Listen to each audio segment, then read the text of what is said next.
একদিন সকালে সুন্দর এক বনে টুনি তার বন্ধু মিঠুর সাথে গল্প করছিল। তখনই হঠাৎ তাদের দুষ্টু বন্ধু কালু উড়ে এসে একটা খবরের খবর দিল।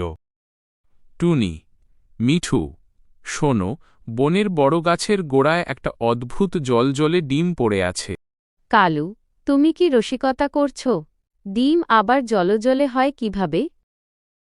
ও কথা বলছে মানে নিশ্চয়ই কিছু আছে। চলো তো গিয়ে দেখে আসি। এই বলে তারা তিনজনে উড়ে গেল ওই ডিমের দিকে।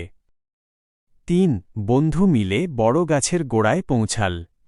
সত্যি সত্যি সেখানে সোনার একটা সুন্দর ডিম পড়েছিল। ওয়াও, ডিমটা তো সত্যি খুব সুন্দর, কিন্তু এটা কার ডিম হতে পারে?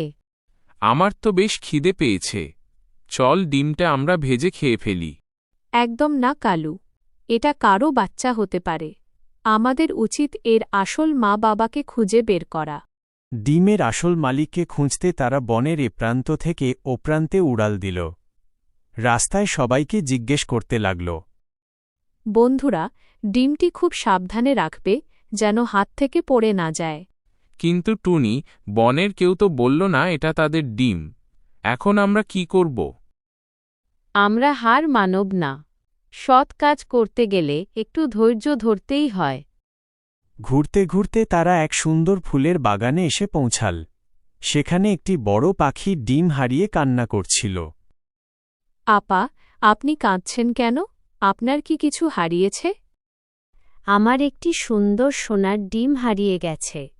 আমি অনেক খুঁজছি কিন্তু পাচ্ছি না। আরে, এটা তো আমাদের খুঁজে পাওয়া সেই সোনার ডিমটাই। টুনি ডিমটি নিরাপদে মা পাখির কাছে ফিরিয়ে দিল। মা পাখি টুনি ও তার বন্ধুদের অনেক ধন্যবাদ জানাল এবং উপহার হিসেবে কিছু মিষ্টি ফল দিল। দেখেছ কালু, ডিমটা না খেয়ে মা পাখির কাছে ফিরিয়ে দিয়ে আমরা কত বড় উপকার করলাম। ভুল হয়ে গেছে বন্ধু, আজ থেকে আমি আর কখনো অন্যের জিনিস নেওয়ার চিন্তা করব না। ঠিক ধরেছ, সততা এবং অন্যের সাহায্য করার মাধ্যমেই আসল আনন্দ লুকিয়ে থাকে। এইভাবে টুনির বুদ্ধিমত্তা ও সততার কারণে একটি মা তার হারিয়ে যাওয়া সন্তানকে ফিরে পেল।